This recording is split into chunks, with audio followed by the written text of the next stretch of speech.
सोनाली आणि अमोलचं लग्न होऊन 8 वर्षे झाली होती. पुण्यात त्यांचा छोटासा पण आनंदी संसार होता.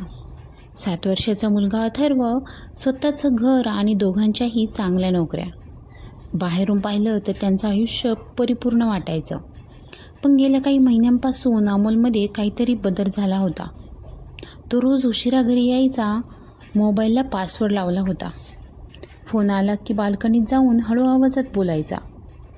सोनालीने अनेकदा विचारलं, पण प्रत्येक वेळी एकच उत्तर, ऑफिसचं काम आहे, नवीन प्रोजेक्ट सुरू आहे.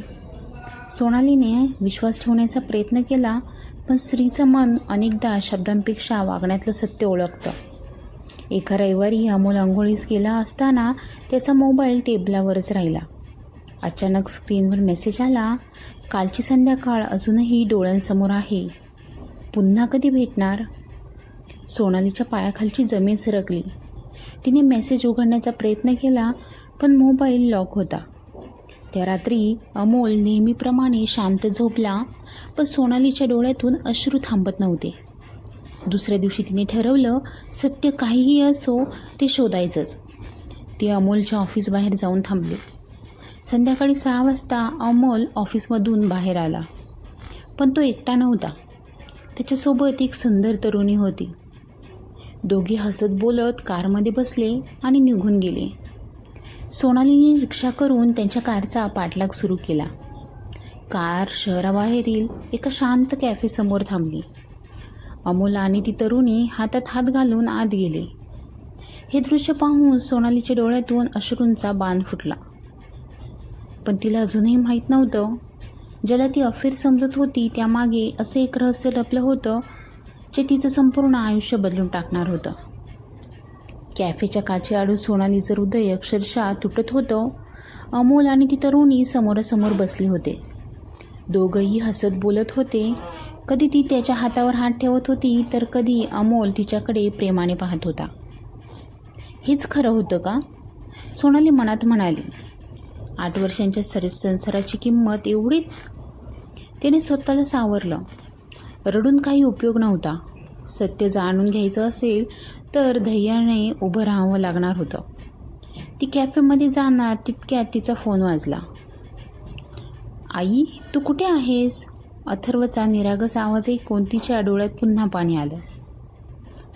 मी थोड्याच वेळात येते बाळा. फोन ठेवून तिने पुन्हा कॅफेकडे पाहिलं. काही वेळाने अमोल आणि ती तरुणी बाहेर आले. दोघे वेगवेगळ्या दिशेने निघून गेले.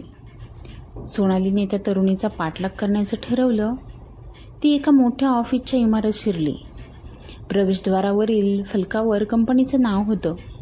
सोनालीने मनात तो पत्ता लक्षात ठेवला. दुसऱ्या दिवशी तिने ऑफिसमधून अर्धी रजा घेतली आणि त्या कंपनीत पोहोचली. रिसेप्शनवर तिने सहज विचारलं, मला नेहा मॅडमना भेटायचं आहे. मॅडम मीटिंगमध्ये आहेत, रिसेप्शनिस्ट म्हणाली. म्हणजे त्या तरुणीचं नाव नेहा होतं. सोनाली तिथून निघाली, पण तिच्या मनात शंका आणखी वाढली. त्या रात्री अमोल पुन्हा उशिरा घरी आला. आज पुन्हा उशीर? सोनालीने शांतपणे विचारलं. काम खूप होतं. खरंच फक्त काम? अमोल क्षणभर थांबला. तुला माझ्यावर विश्वास नाही का? सोनाली काहीच बोलली नाही. विश्वास आणि संशय यांच्यातील रेषा आता जवळजवळ नाहीशी झाली होती. पुढचे काही दिवस तिने अमोलचं बारकाईने निरीक्षण केलं. तो सतत मोबाईल लपवत होता. रात्री उशिरापर्यंत कोणाशी तरी चॅट करत होता. घरात असला तरी मनाने तो कुठेतरी दूर असल्यासारखा वाटत होता. एके दिवशी अमोल अंघोळीस गेला असताना त्याचा फोन पुन्हा वाजला. यावेळी स्क्रीनवर फक्त एकच शब्द दिसला, मिस यू. सोनालीच्या डोळ्यासमोर अंधार पसरला. त्या क्षणी बाथरूममधून अमोल बाहेर आला. त्याने पटकन फोन उचलला आणि स्क्रीन बंद केली. कोणाचा फोन होता? सोनालीने विचारलं. ऑफिसमधला. खोटं बोलू नकोस. दोघांमध्ये पहिल्यांदाच मोठा वाद झाला. रागाच्या भरात अमोल घराबाहेर निघून गेला. सोनाली मात्र एकटीच सोफ्यावर बसून विचार करत राहिली. मी सत्य स्वतः शोधणार.